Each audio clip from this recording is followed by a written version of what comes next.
A gente fala sobre economia, o novo arcabouço fiscal terá investimento federal, passará também a apresentar um piso de gastos a cada ano e bônus para investimento. Para falar mais sobre essa nova regra fiscal anunciada pelo governo e que deve ser enviada na semana que vem ao Congresso, a discussão também sobre moeda única entre países dos BRICS, a gente recebe Gabriel Leal de Barros, sócio e economista, chefe da Rio Asset e também ex-diretor da Instituição Fiscal Independente. Mais uma vez, muito bem-vindo, muito obrigado por atender a Jovem Pan. Eu que agradeço pelo convite, Thiago, sempre um prazer. Bom dia, muito obrigado. Bom, primeiro falando sobre o arcabouço fiscal. Finalmente o governo deve enviar essa proposta para o Congresso Nacional na semana que vem. Eu pergunto, o senhor espera, como economista, que o Congresso aperfeiçoe essa medida de que maneira? Bom, existem vários espaços para que o governo, para que o Congresso melhore, né, a proposta. A gente tem, por exemplo, o piso de investimentos públicos, ele está mais preocupado com o valor em termos absolutos do que com a eficiência desse gasto, né? A gente vai estar retornando para valores próximos ao pico da série histórica de maior investimento público. Só que a gente sabe que no Brasil, por exemplo, existe um problema de eficiência, né? O gasto público é de baixa qualidade com investimento. Então tem um espaço para aprimorar não só o tamanho, mas a qualidade desse investimento público. A gente não viu medidas, por exemplo, de corte de despesa, né? A despesa sempre cresce na proposta que foi feita pelo governo. É importante incorporar medidas de corte de gasto.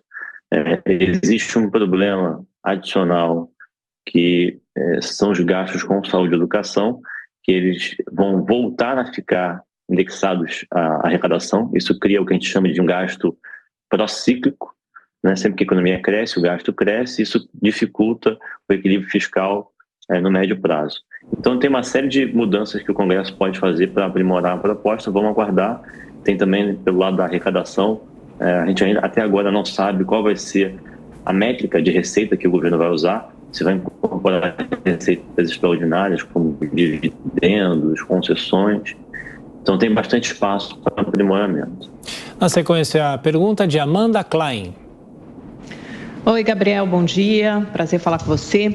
Gabriel, sobre os recentes acontecimentos dessa semana, né? A gente teve divulgação de índice de inflação, começou com a semana, veio positivo, a bolsa disparou, o dólar caiu logo em seguida, veio abaixo do esperado pelo mercado, o índice de inflação do Brasil. Depois teve um índice de inflação positivo também abaixo do esperado nos Estados Unidos, que incrementou essa corrida de apostas na bolsa, o dólar abaixo de R$5 pela primeira vez em muitos meses, e aí já começa aquele falatório todo e as especulações sobre a janela de oportunidade que se abriria para o Banco Central cortar juros antes do prazo previsto, talvez em agosto já. As curvas de juros também bem mais comportadas e mais contidas no mercado futuro. Você já vê possibilidade para o Banco Central começar a baixar juros? Que novo cenário se desenha? Aí tanto em relação à inflação como, de outro lado, mais desafiador no cenário mundial no que diz respeito a crescimento. Tá bom, vamos lá, Amanda. Prazer falar com você. Sempre muito bom. Então, eu acho que sim, o mercado está antecipando muito, né, esse movimento de queda de juros em função do print, né, do resultado do IPCA.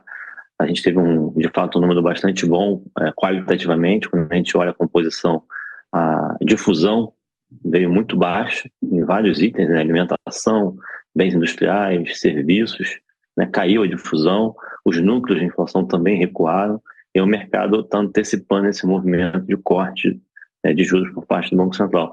Mas eu ainda acho que é natural o mercado antecipar, mas ainda acho que seja prematuro esse corte, porque a gente precisa ver as expectativas de inflação sendo reancoradas, né? A gente sabe que a expectativa de inflação do mercado, não só para esse ano, 2023, mas para 2024, 2025 e também 2026, estão desancoradas, né? Então o Banco Central tem uma tarefa de reancorar essas expectativas, e somente após essa reancoragem, junto com a aprovação aí do arcabouço fiscal, que a gente vai precisar aguardar, ver as mudanças que o Congresso eventualmente vai fazer, e que isso daria mais segurança, né, conforto, para que o Banco Central reduza os juros. Então, eu acho que as condições podem ser criadas para o BC cortar juros, mas o dado de um único mês ainda é pouco para a gente apostar com convicção nesse movimento. As expectativas são muito desancoradas, é super importante a gente chamar a atenção para isso. O custo de credibilidade, né, para o Banco Central reduzir esses juros, com a meta de inflação não sendo cumprida, né, o que o mercado está dizendo, quando a gente olha a inflação no médio prazo, é muito perigoso. E o crescimento ele vai ser desafiador. A gente espera uma recessão nos Estados Unidos, a Europa está com um crescimento muito baixo, só não vai estar em recessão esse ano por uma questão climática, e a China, depois dessa reabertura cíclica, ela vai voltar com um crescimento em torno de 3,4%. Então, isso vai afetar negativamente o Brasil. A gente tem um desafio de crescer aqui também. Isso é mais uma dificuldade para a gente conseguir cumprir o arcabouço. Luiz Felipe Dávila. Bom dia, Gabriel. Bom, os desafios são enormes no Brasil, né? Primeiro, o arcabouço fiscal não mostra essa estabilização da relação dívida-PIB que deixa o mercado muito apreensivo, né? Segundo, que os gastos crescem muito acima da inflação e com tudo que o governo já prometeu. E terceiro, que nós temos uma economia se arrastando aí, provavelmente vai crescer menos de 1% esse ano. Tudo isso cria uma conjuntura muito negativa.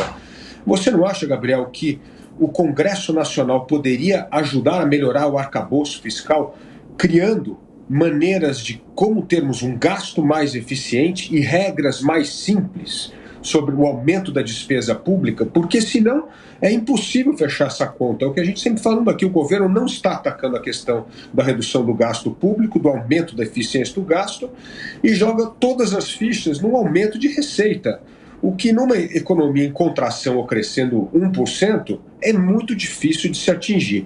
E isso, evidentemente, acaba criando problemas para a economia brasileira. Então, como você vê essa perspectiva de o Congresso Nacional melhorar o arcabouço fiscal, focando na questão fundamental, que é a questão do gasto público, da eficiência do gasto, antes de mudar a regra, ou seja, criar uma nova regra, que seria uma nova regra para investimento público?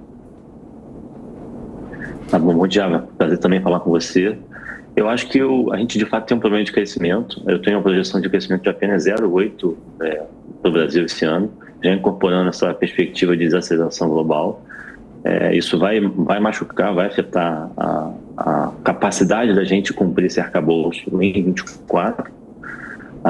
Fazendo mais contas, a gente identifica o seguinte: você está coberto de razão. O arcabouço ele tem algumas limitações matemáticas, porque quando a gente olha a composição do gasto, 65% do gasto público já entrega um crescimento de pelo menos, assim, no mínimo, 1,3% ao ano, que é bastante acima dos 0,6% que foi colocado da regra, né? A regra tem um crescimento de 0,6% a 2,5%. Mas se a gente for olhar as principais despesas obrigatórias, pessoal, saúde, educação, previdência, a gente vai estar falando de 65% do gasto no mínimo. Isso então é um crescimento de 1,3%, e para crescer 1,3%, esse PIB vai ter que crescer em torno de 2%. Então, sim, de fato, o arcabouço ele só fica de pé num cenário muito benevolente, muito positivo de crescimento. E como você falou, não tem nenhuma medida pelo lado da despesa, né? Toda a aposta é de fato num ganho de arrecadação que, dependendo do conceito de receita que for utilizado, que a gente não sabe até agora qual vai ser a referência que o governo vai utilizar, se vai entrar receita extraordinária, né, dividendos, concessões, receitas que ajudam o governo num único ano, a gente sabe que é ruim considerar receita temporária para financiar gasto permanente. Então não deveria ser considerado isso. Mas de qualquer maneira, a gente tem um problema, inclusive, no conjunto de receitas que vão ser consideradas. Mesmo que o governo consiga reonerar, né, aumentar a carga tributária de forma ativa ou passiva, a gente tem um problema porque a gente não sabe qual que é o conceito de arrecadação que vai ser utilizado. Então, os estudos aplicados mostram para a gente que consolidação fiscal ancorada na arrecadação, como o governo está apostando, ela é prejudicial no médio prazo para o país, né? Isso tira PIB potencial, que no Brasil já é baixo. Pelas minhas contas, o PIB potencial do Brasil é de apenas 1,5%. Então, os estudos mostram que não é bom ter esse mix, né, de ajuste fiscal entre receita e despesa. O governo focando 100% na receita, você não tem qualitativamente um bom equilíbrio macro. Então, o Congresso poderia sim adotar algumas medidas. A gente viu na Câmara o início do debate da reforma administrativa. Pelas contas que eu fiz, dá para economizar em 10 anos pelo menos 220 bilhões de reais fazendo uma reforma administrativa que não mexe com os servidores públicos atuais, apenas com os novos. Então, sim, você tem razão, o Congresso pode aprimorar a proposta, e esse aprimoramento passa principalmente por incorporar medidas pelo lado do gasto. Além da reforma administrativa, a gente sabe que a política social no Brasil era ineficiente, né? A gente tem vários beneficiários recebendo 3, 4, até 5 benefícios diferentes, né? Tem uma sobreposição de políticas sociais.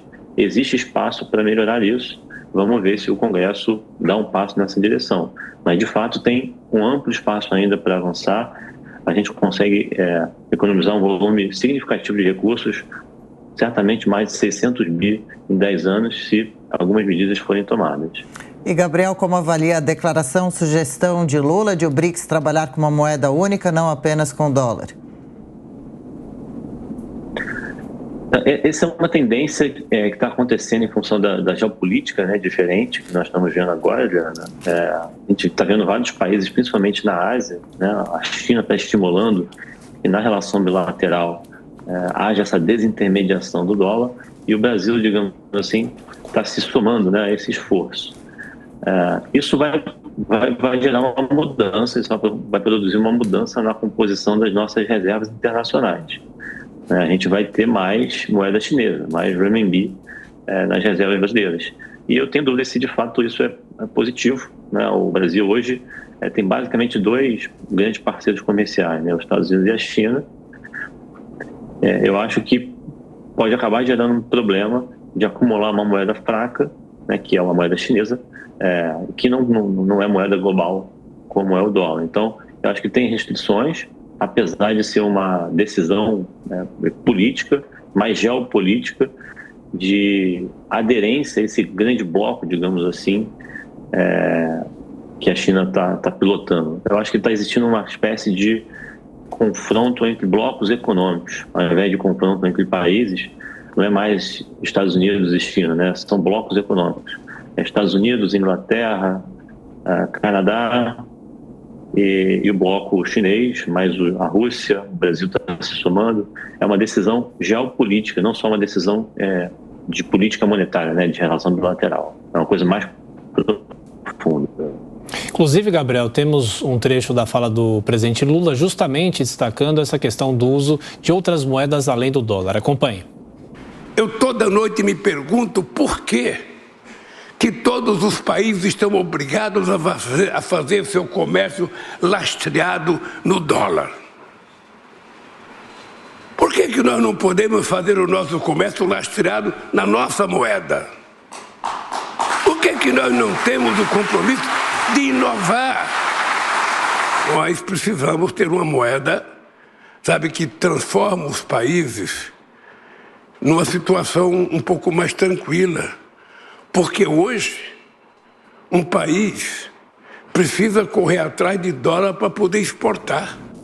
Bom, aí a fala do presidente Lula. Gabriel Leal de Barros, sócio e economista-chefe da Rio Asset, ex-diretor da IFE, Instituição Fiscal Independente. Mais uma vez, Gabriel, obrigado pela sua gentileza. Bom fim de semana, até a próxima. Meu querido, bom final de semana.